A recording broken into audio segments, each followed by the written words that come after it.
6 Minute English. From BBC Learning English. Hello, this is 6 Minute English from BBC Learning English. I'm Neil. And I'm Georgina. Are you good at remembering your computer passwords, Georgina? Not really, Neil. I mostly use something easy to remember, like my mother's maiden name or the street where I was born. Or the name of your first pet. Yes, me too. But we should be more careful about online security, Georgina, because of a worrying trend and the topic of this programme, online fraud. Online fraud involves using the internet to trick someone into giving away their money or data. It takes many forms, from deceptive emails which trick us into paying money to the wrong bank account to the theft of credit card details. It's regarded by some as a highly profitable and relatively low-risk crime. So in this programme, we'll be finding out why it's so easy for criminals or fraudsters to steal our money. And of course, we'll be learning some related vocabulary along the way. But first, it's time for our quiz question. In July 2020, 9 British men were arrested for defrauding the Coronavirus Job Retention Scheme, a government fund for workers who've lost their job to COVID-19. They set up fake companies and applied fraudulently for money.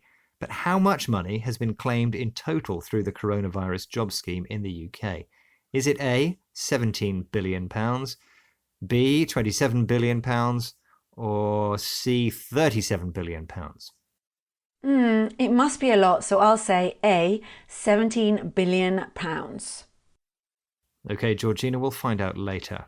Now, Rachel Toback, CEO of Social Proof Security, is an expert in cybercrime. She describes herself as an ethical fraudster.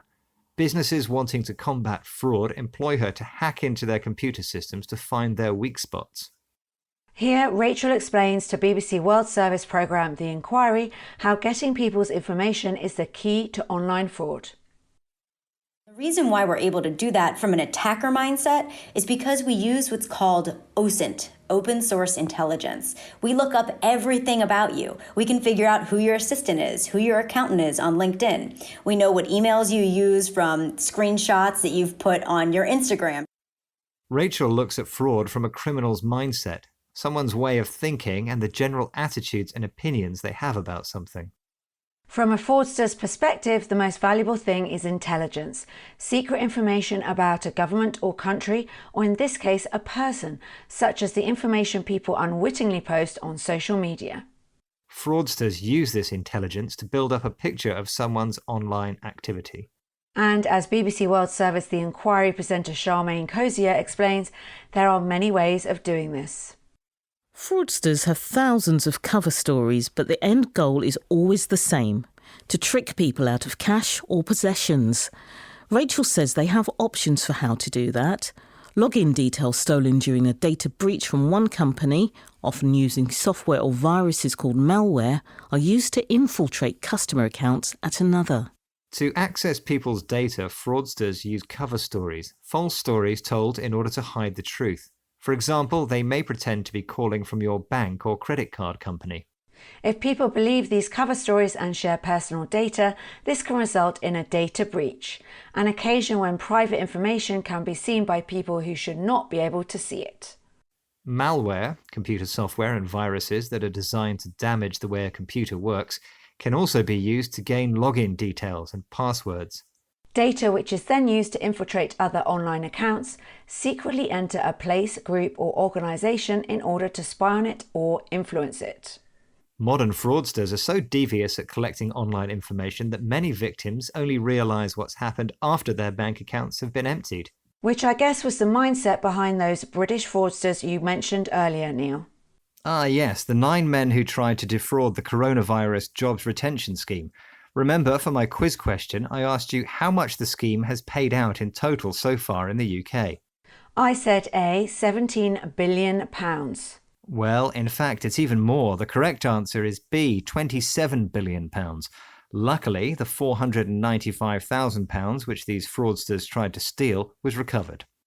Even so, Neil, I think I'm going to change my password soon. Better safe than sorry. Good idea, Georgina. In this programme, we've been hearing about the rise in online fraud, often committed when fraudsters gain intelligence, secret information about a person posted on the internet. These criminals' mindset or mentality is to surreptitiously find information by creating a cover story, a false story someone tells in order to hide the truth. By posing as clerks from your bank, for example, they might be able to access sensitive private information which they should not be able to see, an event sometimes called a data breach. Another way fraudsters infiltrate or gain access secretly without permission is with the use of malware, computer software and viruses designed to damage the way a computer works. If you want to find out more about keeping yourself safe from online fraud, search the BBC website using the term cybersecurity. And if you like topical discussion and want to learn how to use the vocabulary found in headlines, why not check out our News Review podcast? We also have a free app you can download for Android and iOS. And for more trending topics and real-life vocabulary, look no further than 6 Minute English from BBC Learning English. See you next time. Bye. Goodbye. 6 Minute English. From BBC Learning English. Hello, this is 6 Minute English from BBC Learning English. I'm Neil. And I'm Sam. Have you seen my lottery ticket, Sam? I seem to have lost it somewhere. Is this another one of your get-rich-quick schemes, Neil? People invent all kinds of ways to make a lot of money quickly and with little effort. Well, if you really want to get rich quick, maybe you should copy technology tycoon Elon Musk. Recently, he invested $1.5 billion in the cryptocurrency Bitcoin. Bitcoin has made some people very rich very quickly, but as we'll be hearing in this program, it's not without its critics. Creating bitcoins, a process known as mining, uses huge amounts of electricity, and green campaigners are now questioning Bitcoin's impact on global energy use. But before we find out more, it's time for my quiz question. What year was Bitcoin first released? Was it A, 2009, B, 2015, or C, 2019? I'll go for B, 2015. OK, we'll find out the answer later in the programme. In this program, we are going to talk about Bitcoin, the use of the virtual currency. It's all very well for billionaires like Elon Musk, but what about the ordinary average person? Is Bitcoin a good option for them? Well, that's exactly what BBC World Service programme Tech Tent wanted to find out by interviewing people in the street. Here's what one Bitcoin fan, Heather Delaney, had to say. I invested in Bitcoin a number of years ago. With the initial investment of only around $5, it meant that my risk was essentially the cost of a cup of coffee and a pastry. And as somebody who's quite risk averse when it comes to investment, it did allow me to dip my toe into Bitcoin. Over time, I was able to invest at various points, as I really see Bitcoin as more of a long-term investment and part of my overall pension plan. Heather describes herself as risk-averse. She wants to avoid risks as much as possible. By only investing $5, she was able to dip a toe into Bitcoin, try doing something slowly and carefully to test whether she liked it. Over time, Heather's Bitcoin investment became part of her pension plan, a financial plan funded by your salary to save money for when you retire. So everything seems to be working out for Heather. But the recent buzz around Bitcoin has also highlighted another, less positive side of the story: Bitcoin's environmental footprint. Mining Bitcoins, the complex process that creates new coins, uses a lot of electricity. Recent estimates show that Bitcoin has now overtaken the entire annual electricity use of Argentina. Michelle Raux works at Cambridge University's Centre for Alternative Finance, which monitors Bitcoin's electrical consumption. Here he is in conversation with BBC World Service's Tech Tent. Bitcoin consumes just a colossal amount of electricity. And now whether that electricity expenditure is really worth the benefits, I think that really depends on how you value Bitcoin itself. But just looking at the electricity consumption, I think we need to put things a bit into perspective. So on the one hand, if you compare it to a country like Argentina, it's just incredible and awe-inspiring. On the other hand, if you compare it to, for example, home appliances that are always on, so on standby but not being used in the US alone, that consumes twice as much electricity on a yearly basis than the entire Bitcoin network. Michelle thinks that to assess Bitcoin's energy use, we must put things into perspective, find the true objective value of something. Comparing Bitcoin's energy use to a huge country like Argentina sounds monstrous. But looked at another way, Bitcoin only consumes half the electricity used by all US televisions and other home appliances left on standby, which means powered on and ready to work when needed. So maybe the best get-rich-quick scheme is to save money on your electricity bills by turning off your TV, Neil. Well, it's got to be easier than mining Bitcoins, which reminds me of your quiz question. You asked what year Bitcoin was first released, 2009, 2015 or 2019? And I said B, 2015. Which was the wrong answer, I'm afraid, Sam. It was first released in 2009. So maybe we'd better keep buying lottery tickets. After all, it's a pretty good get-rich-quick scheme, a way to make a lot of money quickly. Let's recap the other vocabulary now. Someone who is risk-averse doesn't like taking risks. If you dip a toe into something, you test it out slowly and carefully to see how it feels. A pension plan is a way of saving money for your retirement. Putting things into perspective means assessing the real importance of something, often by comparing it to something similar. Like comparing the energy use of Bitcoin with the energy used by electrical appliances left on standby, ready to be used. And that's all we have time for. Bye for now. Bye-bye. 6 Minute English. From BBC Learning English. Hello and welcome to 6 Minute English. I'm Alice. And I'm Neil. Hello. Hello, Neil. Now, tell me, do you usually go Dutch when you take someone out to dinner? Now, go Dutch means to share the cost of something. For example, a meal in a restaurant. Well, Alice, no. I usually expect my date to pay, actually. I hope you're joking, Neil, but I wouldn't be surprised.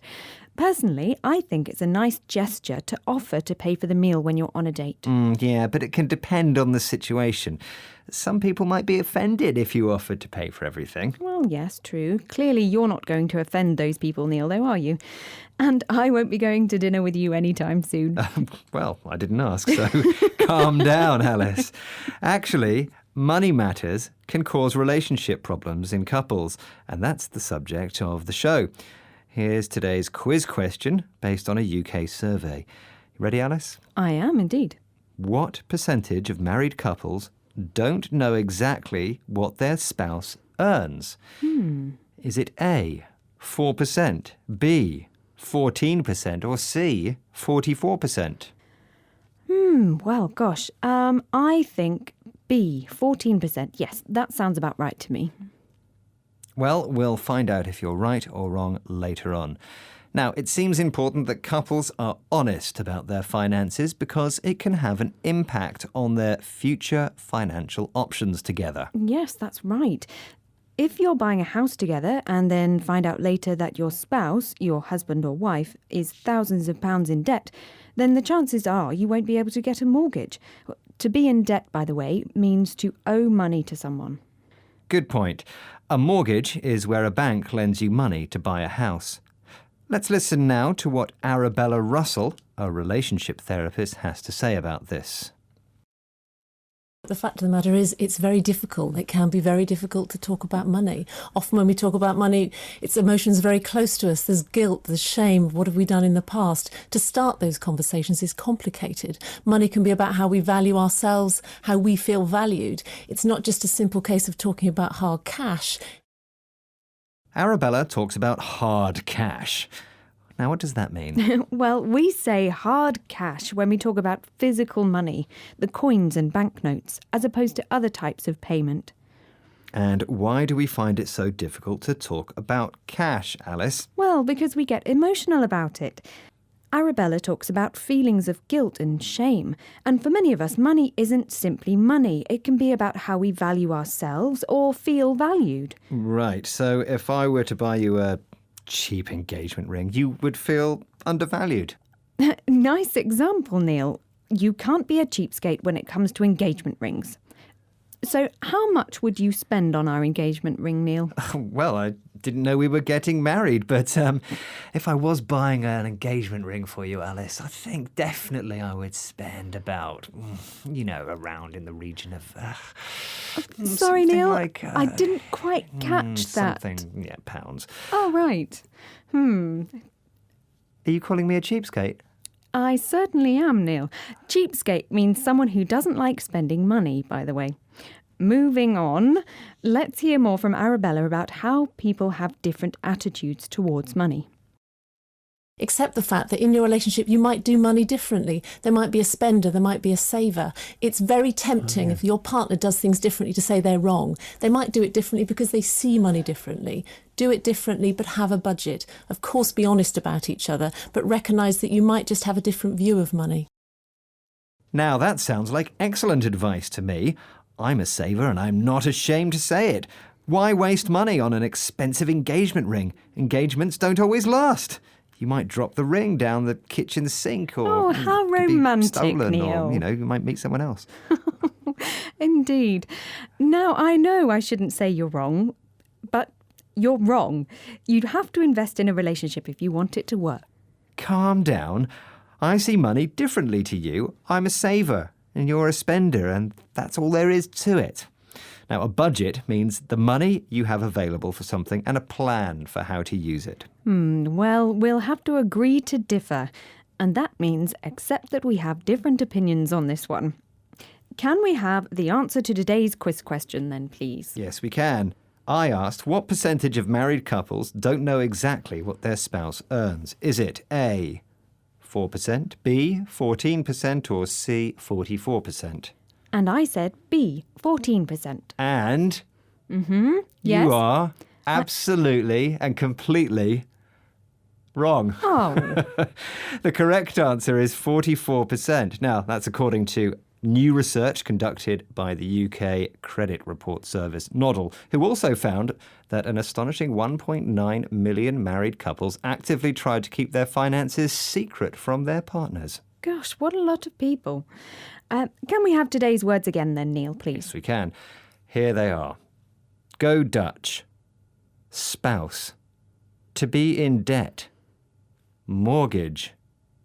Hard cash. Cheapskate. Budget. Agree to differ. Well, that brings us to the end of today's 6 Minute English. We hope you thought today's programme was good value. And please join us again soon. See you then. Goodbye. Bye. 6 Minute English. From BBC Learning English. Hello and welcome to 6 Minute English. I'm Neil. And I'm Sophie. Sophie, I can't get out of my head what Mark Zuckerberg, the guy who created Facebook, said recently. Oh, I know.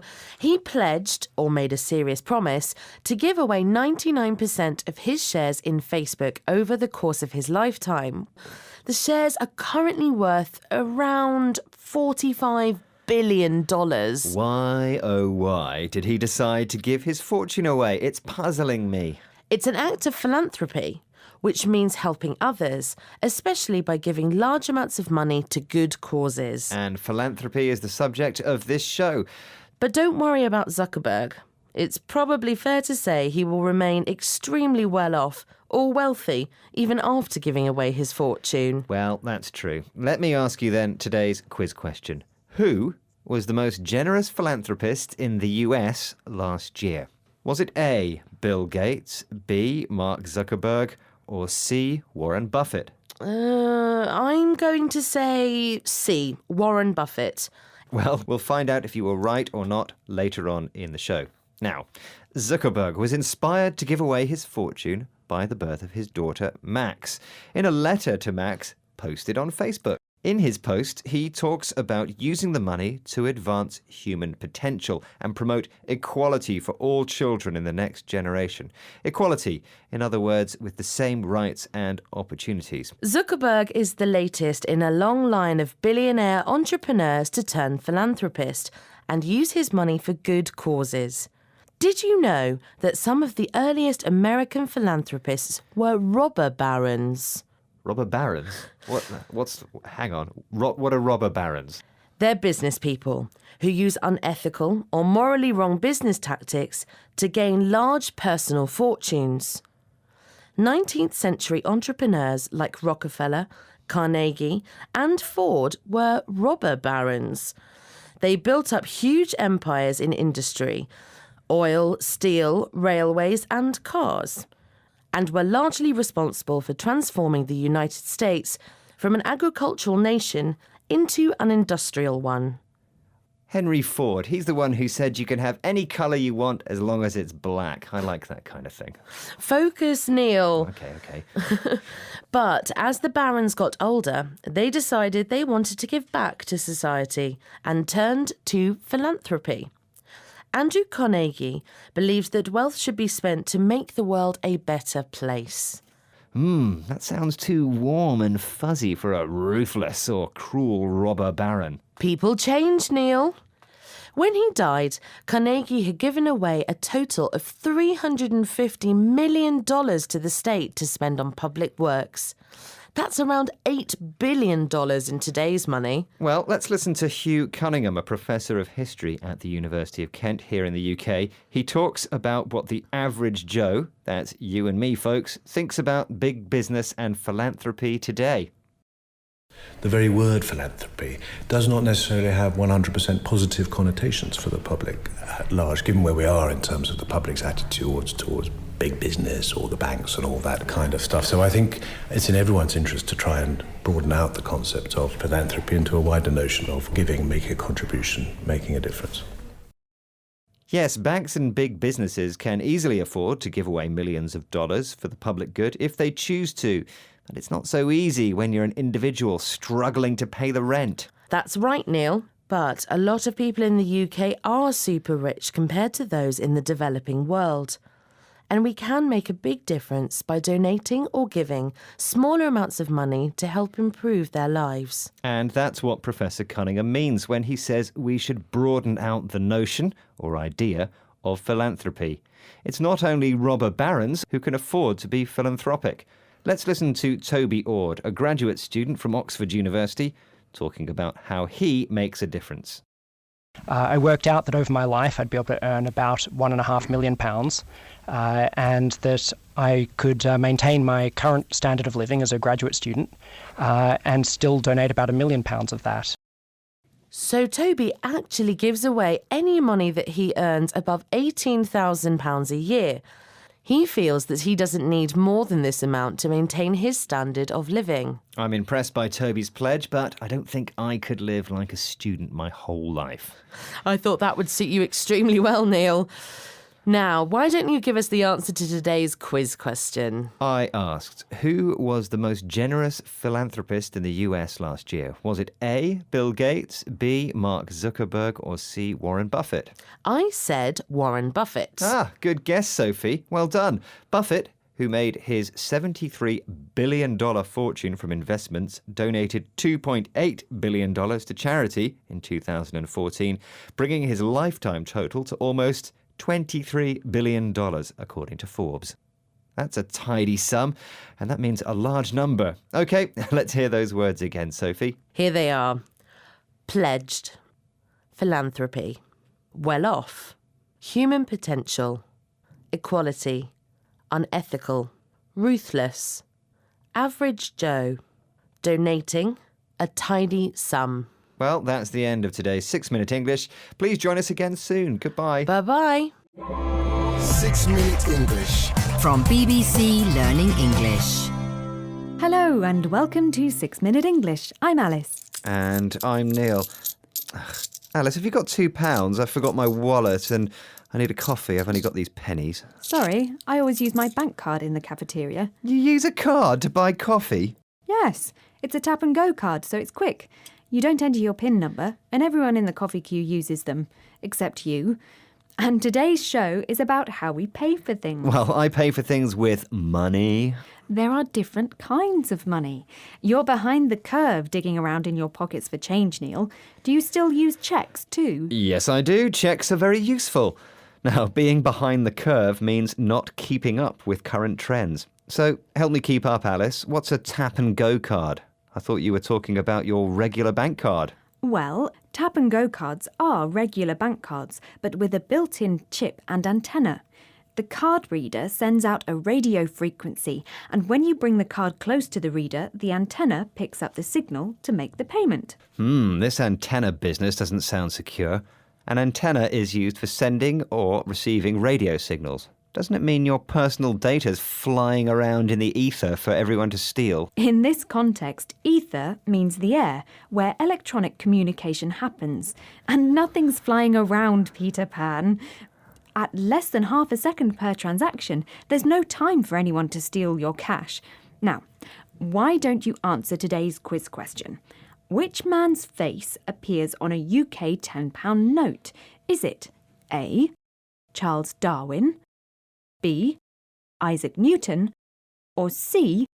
Albert Einstein? None of them. It's the Queen. No, Neil. The Queen is on one side, but on the other side of each note is an important historical figure. Oh, really? I've never noticed. OK, I'll go for B, Isaac Newton. He's a historical figure. Well, so are Darwin and Einstein.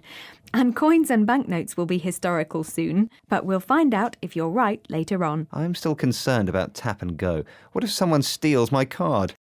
Each contactless payment is limited to a certain amount. The UK's limit is £30. After you've used your card a few times in a row, you have to enter your PIN.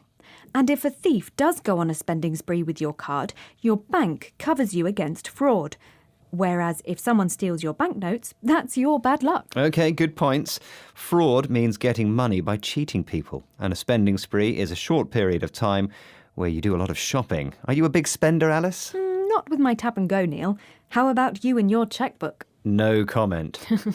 Moving on.